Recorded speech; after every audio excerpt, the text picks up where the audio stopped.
everybody, I'm Tyler Owens with Michael Eimer over here. Hey, everybody. And we are just kind of wanting to make a video for you all and give you the top 5 reasons why you should be choosing a realtor to help you find your perfect home. That's right. There's a lot of factors that go into buying a house, right? And it can be a super scary process. And a realtor's there to help you through every bit of that, right? Definitely. Yeah. We go through a lot of education, a lot of training, and pay a lot of fees. Just kidding. We do a lot for you to be that person and Michael said it best earlier, while you're at work, you're doing your thing, let us do the heavy lifting for you. Yeah. So we're going to talk about 5 key points, right? As to why you should have a realtor. What's number 1, Tyler? Number 1, we as realtors, we have local knowledge of the market. So we know different areas, all the different school districts, what neighborhoods are trending, what neighborhoods are kind of falling down a little bit, which ones are loud and which ones are quiet. That's a big deal. We have a lot of people saying we want a quiet, comfortable neighborhood. And once we hear that, I can slowly pick out and weed out the quieter areas. Do you ever have people ask for a really loud neighborhood? Yeah, it's kind of funny you say that. Not loud specifically, but hey, Tyler, we want to find a house that's close walking distance to some pizza place and a restaurant. Sure. Those are going to be like your louder, more popular areas, right? Yeah. But if maybe someone wants a downtown kind of home, that's maybe on the cusp of downtown. Everyone's different, right? So, and we have access to knowing what's popping, what's not. It really is the knowledge on the local market, right? When we say knowledge, we don't just mean that we're from here and we drive around and we have the houses. You know, not only we do a ton of continued education, but we have a lot of resources, right? There's a whole bunch of folks in the real estate world that we are constantly schmoozing with and getting to know, and they're giving us background information and off-market, listings and all sorts of stuff that you're not getting from. So we're out on the streets, right? When we're showing homes, that's our best time as realtors to kind of go, oh, what's going on in this neighborhood, right? We drive by it, but when we're showing people and looking into it, then we get to know what's going on. And then that's true, though. I don't know. You and I have done a few open houses together, but I know that like when I go and do one, I like to do a little research on the neighborhood, maybe some interesting activities that might be coming up lately, cool spots to pop into. And those are things that I like to have available in those houses. Definitely. So not only do I have information, getting to know all the areas, but, you as the consumer gets to see all that as well. Right. And it's crazy. You think we're hosting an open house and you think, oh, it's whatever. You're just opening a house. People come in, they look at it, buy. Mm-hmm. But piggybacking off what you were just saying, when we're at an open house and then we see a lot of people coming to that open house, we're going, oh, okay, well, the house is great, but also this neighborhood's popping. We're getting a lot of people here. Yeah. So this is a popular neighborhood. Absolutely. People want it. Absolutely. But some neighborhoods, I'm like, no one's coming. And that doesn't mean the neighborhood's bad or anything. Yeah. But when you're doing a few open houses here and there and you're noticing, well, this neighborhood's not getting a lot of attention, mm-hmm. that's just another, what would you say? Another whatever? Is that a good word? Is that a good 90s word? Another whatever? No. If you know that movie, put it in the comments. Put it in the comments, please. Please. Do you know the movie? I do, but I want to. We'll talk about it next time. See if people. Is there's a blonde lady girl that's in it? What's her? Could be. Yeah, totally. Okay. Oh wait, what is your name? Because then I'm gonna make you do it. Is it Alicia Silverstone? It is. What was her character's name? Can I give you one hint? Yes, please. Sheriff? Oh, there you go. Hello. Oh, back down. Okay. Oh, come on. I can't. If I could turn back down. There it is. Okay. So number 2, right, is negotiation. Yeah. It is a very interesting business that has a lot of unique aspects to it. I think is probably the right way to put it, right? Mm-hmm. You got to know a little bit of everything, a little bit of contract law, a little bit of, real estate law, a little bit of codes for the city and all sorts of things that go into this, right? Yeah. And you want that person that's super knowledgeable so when they go to those negotiations, they have facts, they have, statistics, they're ready to go, they're ready to fight for you. I know I don't have to fight other people for things I need. So I need someone to do it for me, right? Well, yeah, and it's a very uncomfortable process, right? I mean, yeah. Talking to somebody about saying, hey, I want to change something different, but also providing reasons why we're going to change, right? Mm-hmm. Negotiation doesn't have to be this sharky back and forth. And I get it's like that. I know some people can do that. Yeah. But I'm a very humble negotiator. I just present it and I say, hey, talk to your seller about it, right? I'm not in here to like hammer down on you. but I'm still going to ask. I'm not afraid to ask, right? And you need to find people that aren't, you don't want to be a pushover in this business, right? But you want to be a nice person about it. But negotiation is a skill, and it's something that we always learn and adapt to. And the market helps us negotiate too. Like going back to the first one, right? This market that we're talking about, that's what helps us negotiate stronger. If we know more about it, we can go, hey, more people are asking for this, and here's why. So I'm going to feel comfortable asking for that $10,000 closing cost because X, Y, and Z, right? But and I go back to the COVID times. If you know me, I talk about the COVID times. That old day, there was no negotiation. Just make your offer and give it your best shot. It was really tough. But now we're getting back to that normal market, quote unquote, and the negotiation's a little different now. So you just want to find a good realtor that knows how to comfortably negotiate. Absolutely. Right. I also sort of feel like with negotiation, it's helpful to have that third party that doesn't have the emotion tied to what they're buying, right? Definitely. When your emotions are high and you're negotiating things and you want something badly, who knows what could happen. We are a third party. We're here because we want you to find a great place to live.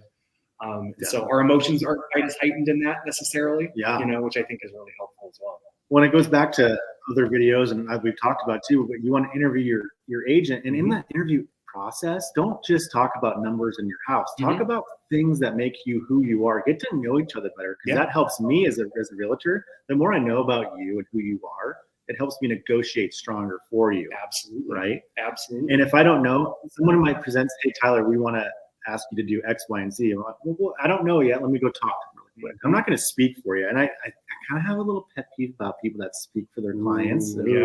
It's a tough one. I mean, some people like it. Hey, speak for me, do whatever you want. But I'm more of a favor, like, let me touch base, because I want you to be included in that negotiation process. Okay. What is number 3? Number 3, realtors have a very strong access through the MLS, understanding that the MLS is where all the homes are listed, right? That's where Zillow and all the online places pick from. But we have the most accurate and time-sensitive access to that MLS. So once a house pops on the market, we get notified immediately. So if you have a sphere, once you talk to somebody, and we know your parameters and your sphere where you want your home, it's going to pop something up whenever something goes live. And he means that literally. My phone sitting in the studio has gone off 5 or 6 times already with new homes that have popped up. Like, they just left and right? It happens all day long. I like that you mentioned that the MLS is where places like Zillow and those third-party websites get a lot of their information. Now, I heard this when I started in real estate. I thought this was really interesting. That yes, they get their information from our MLS system, right? But when our MLS system updates, theirs doesn't necessarily. Correct. Which is why when you get a lot of clients that pull up Zillow and they go, I want to see this one, and this one, and this one, and this one, and this one, right? And you get the list and you go, that one's sold, that one's off market because they have an update. That's happened so many times. Doesn't it happen a lot? Oh yeah. Yeah. So we've got this access to not secret information by any means, but it's programs that we have access to that give us really quick, time-sensitive information as things change on a house, as price changes, as contingencies change, all sorts of things, right? It's all on there for us all day long. Definitely. And that's why too, like the online places like the Zillows and things, when they pull that information and they say this house is worth X, Y, and Z, it's just a numbers thing for them. They don't have the correct data. So you want to call somebody. When you call Michael and you call Tyler, we're going to actually do some research on that neighborhood and that home and find the exact, I don't like to speak in exact numbers. I'm not going to say, hey, your house is worth 21, right? It's not like that. Hey, here's a range and here's what we can do with that range, right? Where the Zillow is just going to, sometimes they're right. But it doesn't mean that they're the go-to, right? Because it's a big sometimes when you're talking about. Well, and you said sometimes they're right, and that's interesting too. You can actually Google what the accuracy rate, of Zillow is. It's really low. So low. It's very low. I don't know what it is right now. It's been a long time since I checked it, but I would highly recommend doing that yourself if you're going on some of those third-party apps. Google it. Just see. Yeah, don't get me wrong. Like, I still, if I need a quick look at a home, I'll pop on Zillow. And it's easy. It's convenient. It's user friendly. It's user friendly. So user friendly. You know what else is user friendly? What? A real estate agent. What is it? Number 4, we're on?